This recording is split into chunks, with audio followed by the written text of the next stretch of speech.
میرا اسٹیٹس کیا ہے؟ میرے ساتھ تمہاری زندگی کیسی گزرے گی؟ میں تمہیں کتنی سیکیورٹی دے سکتا ہوں؟ کیسا مستقبل دے سکتا ہوں؟ زہرا کا چہرہ سرد ہو گیا۔ اسی طرح میں نے بھی کچھ چیزیں دیکھی تھی۔ تم خوبصورت تھیں، مشہور تھیں، تمہیں مردوں کو ہینڈل کرنا آتا تھا، اور مجھے ایسی ہی بیوی چاہیے تھی، کیونکہ جس پروفیشن سے میں تعلق رکھتا ہوں وہاں ایسی ہی بیوی کی ضرورت ہوتی ہے۔ اب محبت کا جہاں تک تعلق ہے تو ظاہر ہے محبت بھی ہے، آخر میں نے شادی کی ہے تم سے۔ ویسے بھی میں جو کچھ حاصل کرنا چاہ رہا ہوں یہ ہم دونوں کے لیے ہی ہے۔ کیا تم نہیں چاہتی کہ ہمارے پاس اس جاب سے حاصل ہونے والی مراعات کے علاوہ بھی کچھ ہو؟ آخر اس جاب کے بلبوتے پر تو ہم زندگی انجوائے نہیں کر سکتے۔ میرا اور تمہارا جو لائف سٹائل ہے وہ اس تنخواہ میں تو مینٹین نہیں کیا جا سکتا۔ تنخواہ تو 2 دن میں ختم ہو جائے گی، پھر مہینے کے 28 دن تم اور میں کیا کریں گے؟ وہ اب اسے حقائق بتا رہا تھا۔ زندگی میں بہت کچھ حاصل کرنا چاہتا ہوں، اور یقیناً تم بھی بہت کچھ حاصل کرنا چاہتی ہوگی۔ وہ اس سے کہہ نہیں سکی کہ وہ ایک گھر، شوہر اور بچوں کے علاوہ اور کچھ نہیں چاہتی، کم از کم زندگی کے اس حصے میں۔ وہ بولتا جا رہا تھا، ان سب چیزوں کو حاصل کرنے کے لیے دولت ضروری ہے۔ اب دولت کیسے حاصل کی جا سکتی ہے یہ ہمیں پلان کرنا ہے۔ انسان کے ہاتھ میں پاور ہو تو پھر دولت کا حصول مشکل نہیں ہوتا، اور میں بھی اپنی اسی پاور کو استعمال کرنا چاہتا ہوں۔ وہ مایوس ہو رہی تھی۔ جہانگیر ماس کی شخصیت کا ایک اور پہلو اس کے سامنے آ رہا تھا۔ سعید سبحانی سے ملنے والا وہ ہوٹل آئندہ چند سالوں میں کتنی مالیت کا ہو جائے گا اس کا شاید تم اندازہ بھی نہ کر سکو۔ وہ شخص اس ہوٹل کو ایک دوسری جگہ کرنے والی انویسٹمنٹ کی وجہ سے بیچنے پر مجبور ہے، اور میں چاہتا ہوں اس شخص کی کمزوری کا فائدہ اٹھاؤں، اور تم یہ کام بخوبی کر سکتی ہو۔ وہ مسکراتے ہوئے زہرا کو دیکھ رہا تھا۔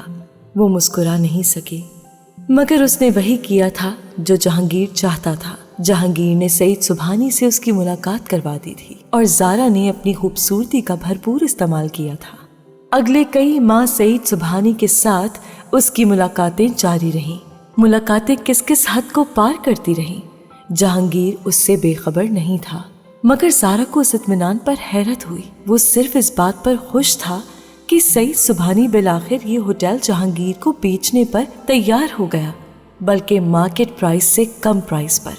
جہانگیر کے پاس اس ہوٹل کو خریدنے کے لیے روپیہ کہاں سے آیا تھا وہ یہ بھی نہیں جانتی تھی، مگر وہ یہ ضرور جانتی تھی کہ یہ روپیہ وہ اپنی تنخواہ میں سے بچا سکتا تھا، نہ ہی اس نے کسی سے قرض لیا تھا۔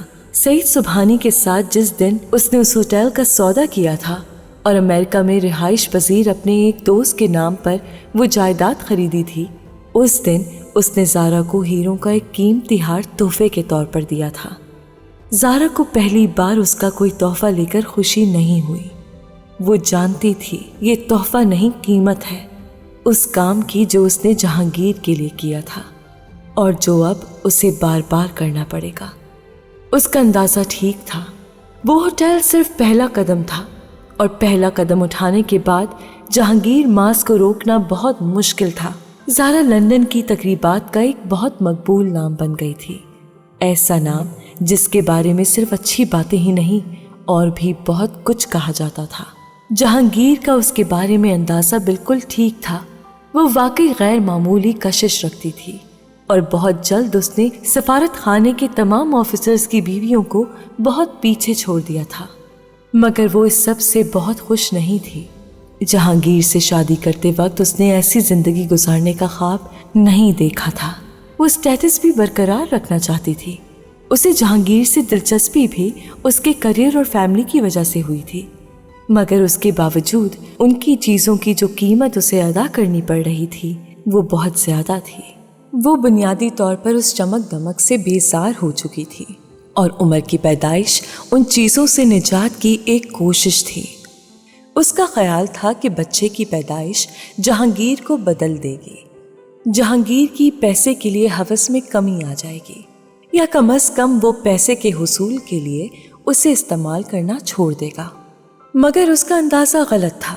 جہانگیر یہ جاننے پر کہ وہ امید سے ہے بہت مشتعل ہو گیا تھا۔ اس کا خیال تھا کہ وہ اپنے کریئر کی اس سٹیج پر بچے جیسی کوئی مصیبت پالنا نہیں چاہتا، مگر زہرا کم از کم اس معاملے پر اس کے دباؤ میں نہیں آئی تھی۔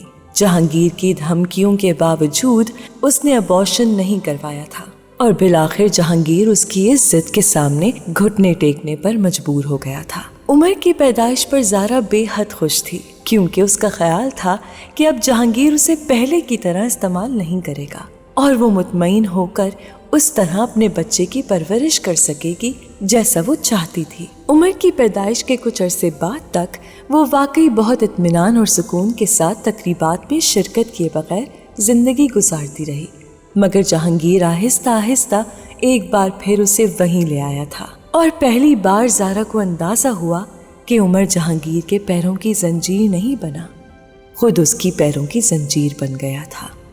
فطری طور پر وہ عمر کے بہت قریب تھی اور جہانگیر کے ساتھ تقریبات میں جاتے ہوئے وہ سارا وقت اس کے بارے میں فکر مند رہتی۔ جہانگیر نے اس کی پیدائش کے فوراً بعد ہی عمر کو گورننس کے سپرد کر دیا تھا اور زارا کے لاکھ احتجاج کے باوجود بھی وہ اسے ہٹانے پر تیار نہیں ہوا۔ اگلے کچھ سال زارا نے شدید ڈپریشن میں گزارے تھے۔ وہ مکمل طور پر اس زندگی سے تنگ آ چکی تھی جو وہ جہانگیر کے ساتھ گزار رہی تھی۔ لاکھ کوشش کے باوجود بھی وہ عمر کے ساتھ وقت گزارنے میں ناکام رہتی تھی اور یہ بات اس کے ڈپریشن میں اور اضافہ کرتی تھی۔ شاید وہ اس سب کے ساتھ کسی طرح سمجھوتا کرتے ہوئے زندگی گزارتی رہتی، مگر جس چیز نے اسے مشتعل کر دیا تھا وہ جہانگیر کی ایک دوسری عورت میں لی جانے والی دلچسپی تھی۔ زارا کچھ عرصے تک یہ سب نظر انداز کرتی رہی کہ ساتھ گزارے جانے والے 10 سالوں میں اس نے جہانگیر کی زندگی میں بہت عورتیں آتی اور جاتی دیکھی تھیں اور وہ ان کے بارے میں فکر مند نہیں ہوتی تھی، مگر سمرین نام کی وہ لڑکی جہانگیر کی زندگی میں کس حد تک شامل ہو چکی تھی اس کا اندازہ اسے کبھی نہیں ہوا۔ جہانگیر نے اسے مکمل طور پر سمرین سے بے خبر رکھا تھا۔ وہ ایک ریٹائرڈ بیوروکریٹ کی بیٹی تھی۔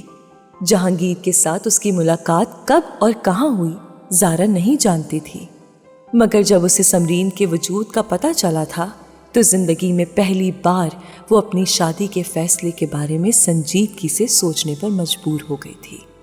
اس کے پاس اب ایک دوسرا راستہ تھا۔ جہانگیر کے ساتھ لڑنے جھگڑنے کے بجائے اس نے اپنے بھائی کے پاس جانے کے بعد جہانگیر سے طلاق کے لیے مقدمہ کر دیا تھا۔ جہانگیر کے لیے یہ ایک بہت بڑا جھٹکا تھا۔ اس کے وہم و گمان میں بھی نہیں تھا کہ زارا کبھی اس سے طلاق مانگ سکتی ہے۔ وہ خود بھی سمرین کی محبت میں گرفتار ہونے کے باوجود زارا کو طلاق نہیں دینا چاہتا تھا۔ زارا 10 سالوں میں صحیح معنوں میں سونے کی چڑیا ثابت ہوئی تھی اور شاید اگلے کئی سال وہ اس کے لیے اتنی ہی فائدہ مند ہوتی، جبکہ سمرین خوبصورت ہونے کے ساتھ ساتھ کم عمر تھی اور جہانگیر جانتا تھا کہ وہ زارا کی طرح مردوں کو لبھا نہیں سکتی۔ اس نے زارا سے رابطہ کیا تھا مگر وہ کسی بھی صورت واپس آنے پر تیار نہیں تھی۔ میں دوسری شادی کرنا چاہتی ہوں، تم بھی دوسری شادی کر لو، ہم دونوں خوش رہیں گے۔ وہ اس کے الفاظ پر دنگ رہ گیا تھا۔ اس کے بعد جتنی دفعہ بھی اس نے زارا سے رابطہ کیا تھا اس کی زبان پر یہی سب کچھ تھا۔ وہ عمر کو اپنی کسٹڈی میں لینا چاہتی تھی مگر جہانگیر کے ساتھ کسی سمجھوتے پر تیار نہیں تھی۔ جہانگیر کو اس کی ضد نے مشتعل کر دیا تھا۔ ٹھیک ہے تم طلاق لے لو مگر عمر میں کسی بھی صورت تمہیں نہیں دوں گا، اس نے زارا سے کہا تھا۔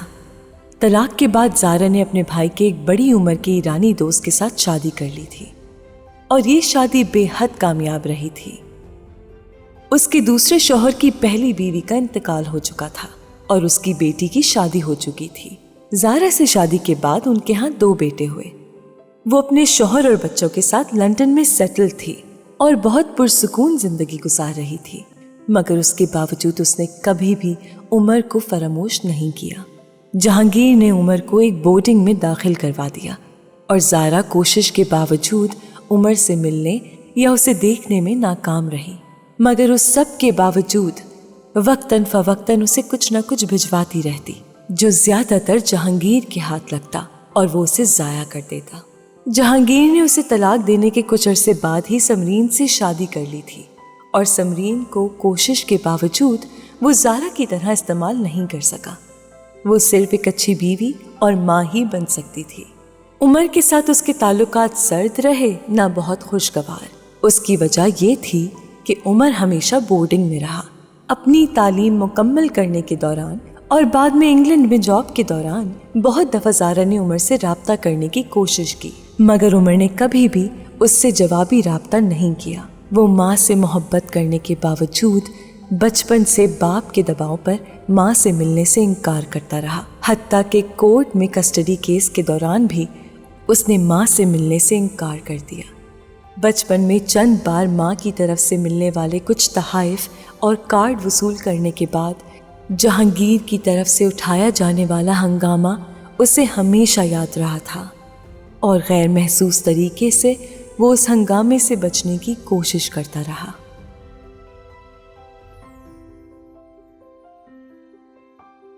امر بیل، باب 24۔ چند گھنٹوں کے بعد وہ این جی او کے کچھ لوگوں کے ساتھ سیالکوٹ کے قریبی گاؤں میں تھے۔ گاؤں میں وہ سیدھا اس حویلی میں گئے تھے جہاں ان کے رہنے کا انتظام کیا گیا تھا۔ کچھ دیر ان لوگوں نے وہاں آرام کیا، اس کے بعد ان لوگوں کو این جی او کے زیر انتظام چلنے والے ایک اسکول میں لے جایا گیا۔ علیزہ کو وہاں موجود بچوں کی تعداد دیکھ کر بہت حیرت ہوئی تھی۔ وہ اسکول گاؤں کے ہی ایک شخص کے گھر میں قائم کیا گیا تھا، جہاں اس شخص کی بیٹی 2 شفٹوں میں بچوں کو تعلیم دیتی تھی۔ اس گاؤں میں چند سال پہلے تک گورنمنٹ کی طرف سے قائم شدہ ایک اسکول بھی تھا۔ ایک دفعہ سیلاب کے دوران اسکول کی 4 کمروں پر مشتمل عمارت بہہ گئی۔ بعد میں گورنمنٹ نے دوبارہ اسکول قائم کرنے کی زحمت نہیں کی۔ بنیادی وجہ یہ تھی کہ اسکول آنے والے بچوں کی تعداد بہت کم تھی۔ گورنمنٹ کا خیال تھا کہ قریبی گاؤں میں موجود اسکول بھی دونوں گاؤں کی ضرورت پوری کر سکتا ہے۔ ان لوگوں کے گروپ کے ساتھ چلنے والے گائیڈ نے ساتھ چلتے ہوئے انہیں بتانا شروع کیا۔ گاؤں والوں نے اس لیے اس پر اعتراض نہیں کیا کیونکہ وہ پہلے ہی یہاں اسکول کی موجودگی کو ناپسند کر رہے تھے۔ انہوں نے خاص کم جہاں پاک کے مزداق اس اقدام پر شکر ادا کیا۔ یہ صرف اسی گاؤں میں نہیں ہوا، آس پاس کے بہت سے علاقوں میں ایسا ہی ہوتا آ رہا تھا۔ لڑکوں کو پڑھانے پر تو یہاں کے لوگوں میں پھر بھی کچھ آمادگی پائی جاتی تھی، مگر لڑکیوں کے پڑھانے کے بارے میں بات بھی کرنے پر یہ لوگ سر پھاڑنے کے لیے اٹھ کھڑے ہوتے تھے۔ ان کا خیال تھا کہ اس طرح نہ صرف ان کے علاقے کی روایات ختم ہو جائیں گی بلکہ عورتیں منہ زور ہو جائیں گی اور گھر کے مردوں کی حکمرانی ختم ہو جائے گی۔ علیزہ دلچسپی سے گفتگو سنتی رہی تھی۔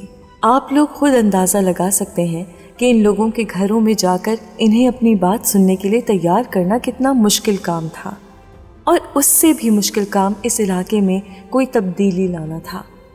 ہماری ورکرز نے یہاں شام 6 بجے سے رات 9 بجے تک بھی گھر گھر پھر کر کام کیا۔ اب آپ نتیجہ دیکھ سکتے ہیں، یہ اسکول اس علاقے میں چلنے والا واحد اسکول نہیں ہے۔ آپ یہاں جس گاؤں میں بھی جائیں گے، آپ کو اس طرح کا کوئی نہ کوئی اسکول کام کرتا ضرور ملے گا، اور صرف اسکول ہی نہیں ہوگا بلکہ وہاں بچوں کی اچھی خاصی تعداد تعلیم حاصل کرتی بھی پائی جائے گی۔ دلچسپ بات یہ ہے کہ اب ان اسکولوں کو قائم کرنے میں بنیادی ہاتھ یہاں کے لوگوں کا ہو گیا ہے۔ وہ خود ہی اس کے لیے عمارت اور دوسری چیزوں کا انتظام کر دیتے ہیں، یہاں تک کہ بعض دفعہ ہمیں ٹیچر کے لیے بھی بھاگ دوڑ نہیں کرنی پڑتی۔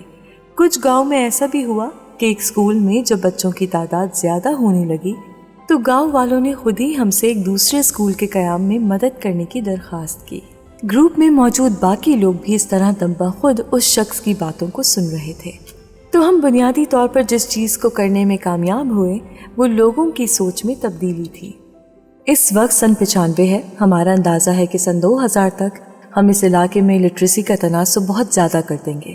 سن 95 سے سن 2000 تک کے ان 5 سالوں میں ہم اس علاقے کے لوگوں کی سوچ میں مزید تبدیلیاں لائیں گے، اور شاید 5 سال بعد اس علاقے کو دیکھ کر آپ کو یقین نہیں آئے گا کہ کبھی یہ علاقہ اپنی ناخواندگی کی وجہ سے مشہور تھا۔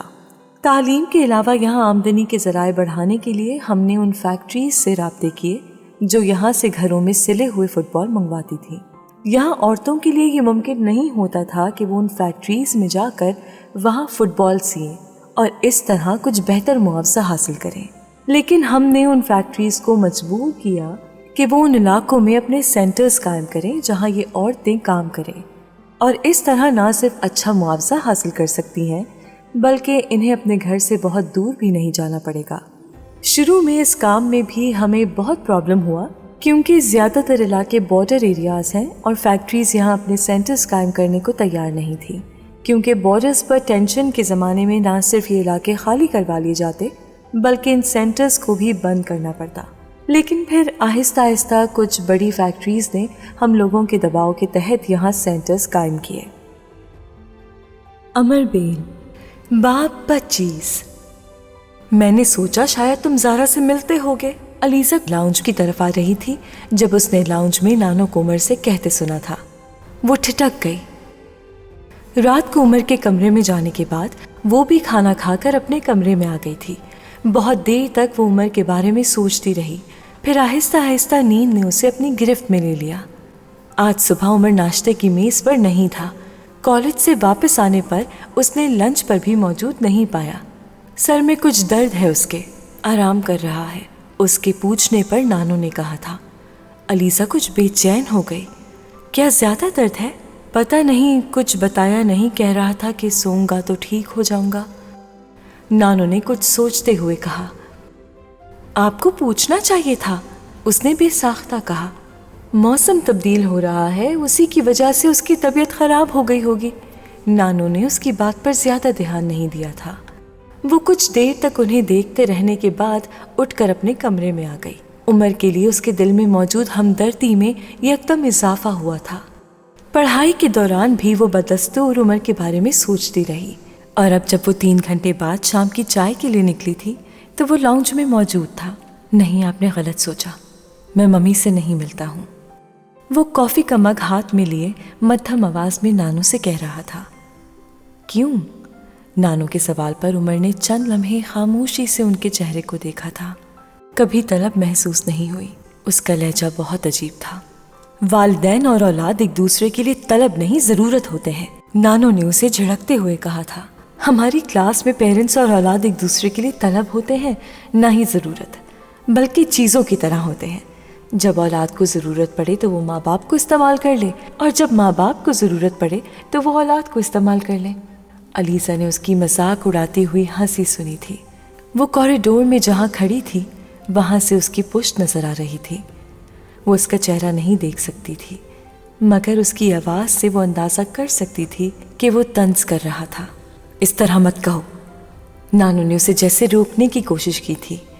سچ کہہ رہا ہوں گرینی، جیسے میں یہ مگ استعمال کر رہا ہوں نا، میرے اور اس مگ کے درمیان اتنا ہی گہرا رشتہ ہے جتنا میرا اپنے ماں باپ کے ساتھ، اور میرے ماں باپ کے نزدیک بھی میری اہمیت کافی کے اس گرم مگ جتنی ہی ہوگی جو ضرورت کے وقت ان کے لیے کام آ جائے۔ اس کا لہجہ پہلے سے زیادہ تلخ تھا۔ علیزہ کوشش کے باوجود اندر داخل نہیں ہو سکی۔ پتہ نہیں میرا اندر جانا ٹھیک ہے یا نہیں۔ وہ وہیں کھڑی سوچنے لگی۔ تم زارا سے مل لیا کرو، نانو کی آواز میں اس بار ہمدردی جھلکی تھی۔ کیوں؟ عمر کا لہجہ بہت تیکھا تھا۔ اب ایسا کیا ہو گیا ہے کہ میں ان سے مل لیا کروں؟ وہ تمہاری ماں ہے تو میں کیا کروں؟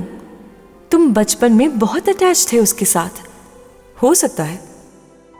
جھوٹ مت بولو عمر، میں جھوٹ نہیں بول رہا ہوں۔ میں واقعی انہیں مس نہیں کرتا، بلکہ میں کبھی بھی کسی کو بھی مس نہیں کر سکتا۔ اس کی آواز میں بے حد سنجیدگی تھی۔ مگر زارا تم سے ملنا چاہتی ہے، بہت محبت کرتی ہے وہ تم سے، بار بار تمہاری باتیں کر رہی تھی، مجھے بتا رہی تھی کہ تمہیں اس نے سوات میں بھی دیکھا تھا، پھر تمہیں ٹریس آؤٹ کرنے کی کوشش کی مگر تم ہوٹل سے چیک آؤٹ کر گئے، پھر اس نے اندازہ لگایا کہ تم یہیں ہوگے میرے پاس، اور وہ سیدھی تمہارے پیچھے لاہور آ گئی۔ نانو اب تفصیل بتا رہی تھی۔ بڑا کارنامہ کیا مجھے ڈھونڈ کر، اس نے عمر کو بڑبڑاتے سنا تھا۔ وہ اپنی فیملی کو وہیں سوات میں چھوڑ کر صرف تمہارے لیے یہاں آئی تھی۔ نانو نے جیسے اسے جتایا تھا۔ نہ آتی، اپنی فیملی کے ساتھ ہی رہتی، انجوائے کرتی، وہ صرف تمہارے لیے یہاں آئی تھی۔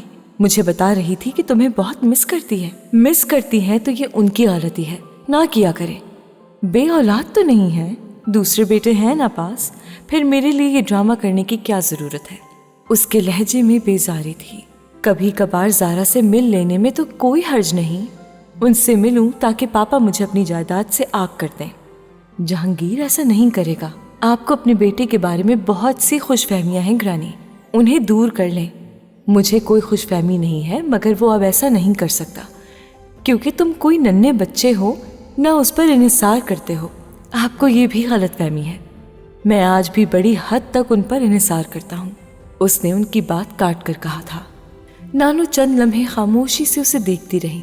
کچھ عرصے کے بعد جب تمہیں جاب مل جائے گی تو تمہیں جہانگیر پر انحصار نہیں کرنا پڑے گا، پھر تم۔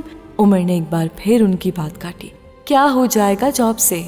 چند ہزار روپے پر مشتمل تنخواہ تو میری ضروریات پوری نہیں کر سکتی۔ مجھے کل بھی اپنے باپ کی دولت کی اتنی ہی ضرورت ہوگی جتنی آج ہے۔ صرف پیسے کے لیے تم زہرا سے ملنا نہیں چاہ رہے؟ ہاں، یہی بنیادی وجہ ہے۔ انہوں نے زندگی میں اپنے لیے اس چیز کا انتخاب کیا تھا جو ان کے اور ان کے مستقبل کے لیے فائدہ مند تھی۔ انہوں نے میرے لیے کوئی قربانی نہیں دی، میں بھی یہی کروں گا۔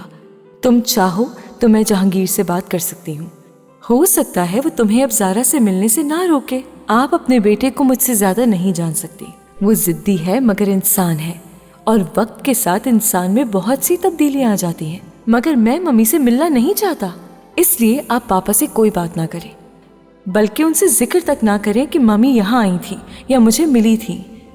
اس کا لہجہ بالکل حتمی تھا۔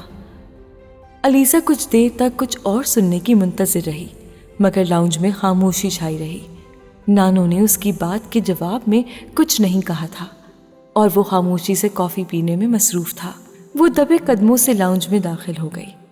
علیزہ، آج میں نے چائے کے بجائے کافی بنوائی ہے، عمر کہہ رہا تھا۔ اگر تم چائے لینا چاہو تو میں خانسامہ سے کہہ دوں۔ نانو نے اسے اندر آتے ہوئے دیکھ کر کہا تھا۔ نہیں ٹھیک ہے، میں بس کافی لے لوں گی، وہ بڑے محتاط سے انداز میں کہتے ہوئے نانو کے پاس صوفے پر بیٹھ گئی۔ وہ اب عمر کے بالمقابل تھی، مگر دانستہ طور پر اس پر نظر ڈالنے سے گریز کر رہی تھی۔ نانو نے کافی تیار کر کے کپ اس کے ہاتھ میں تھما دیا۔